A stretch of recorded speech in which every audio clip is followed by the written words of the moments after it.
Bonjour, c'est Stéphane de Comment, Pourquoi, Simplement. Alors, en fait, on connaît beaucoup de choses sur notre environnement, mais on peut se demander comment et pourquoi on connaît tout cela. En fait, on va faire ce qu'on appelle une démarche expérimentale. C'est comme ça que tous les scientifiques fonctionnent. Par exemple, on va faire une observation en premier. On va prendre cette plante. Donc on voit que cette plante, elle est bien au soleil. On fait une hypothèse, peut-être qu'elle a besoin de soleil, peut-être qu'elle n'a pas besoin de soleil. On va faire une expérience. On va prendre une plante qu'on va mettre au soleil, une plante qu'on ne va pas mettre au soleil, puis on va regarder. Mais il faut que ça soit la même plante. Il faut que le reste des conditions soient les mêmes. Parce qu'on va observer et voir la lumière. Sinon, ça ne sert à rien et les résultats qu'on va avoir après ne seront pas exploitables. Donc après, on va avoir des résultats. Peut-être que on va pouvoir mesurer la hauteur de la plante avec le soleil et mesurer la hauteur de la plante sans soleil. On va peut-être regarder la couleur avec un spectromètre pour la plante sans soleil et la plante avec soleil. Ça va être tout ça qu'on va regarder. Ça va être des résultats. Et après, grâce aux résultats, on va pouvoir interpréter. On va pouvoir dire oui, le soleil agit, ou non, le soleil n'agit pas. Ou le soleil agit, mais il n'y a pas que ça. Parce que, par exemple, si on met que du soleil et si on ne met pas d'eau pour la plante, les deux meurent. Peut-être qu'on se dit, ouais, ça marche pas, peut-être qu'il y a autre chose, ou peut-être qu'il n'y a pas que ça, ou peut-être que ça marche pas du tout. Donc on va faire plusieurs tests, plusieurs hypothèses, plusieurs interprétations, et après on va conclure. Oui ça marche, oui ça marche pas, et on va du coup, après notre conclusion, on va refaire une autre hypothèse. Il faut du soleil, mais il ne faut pas que ça, peut-être qu'il faut de l'eau.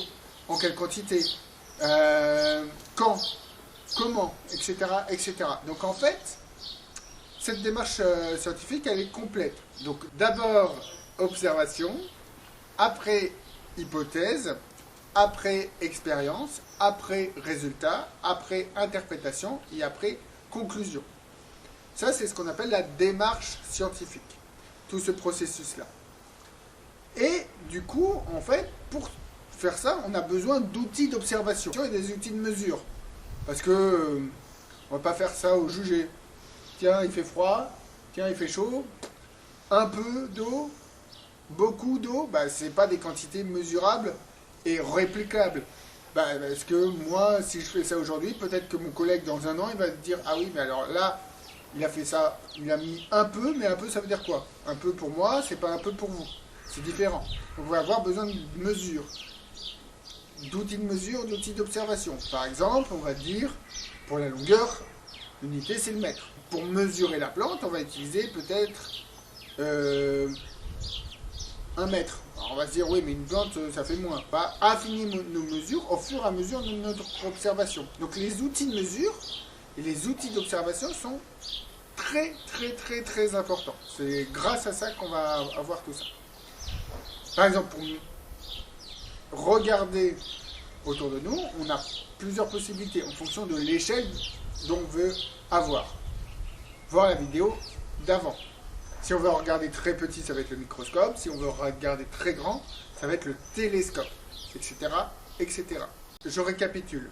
Pour faire une démarche expérimentale, on a besoin d'outils de mesure, d'outils d'observation qui vont dépendre de ce qu'on veut observer, dépendre de ce que veut expérimenter. Et c'est grâce à ça qu'on va avoir de plus en plus de connaissances.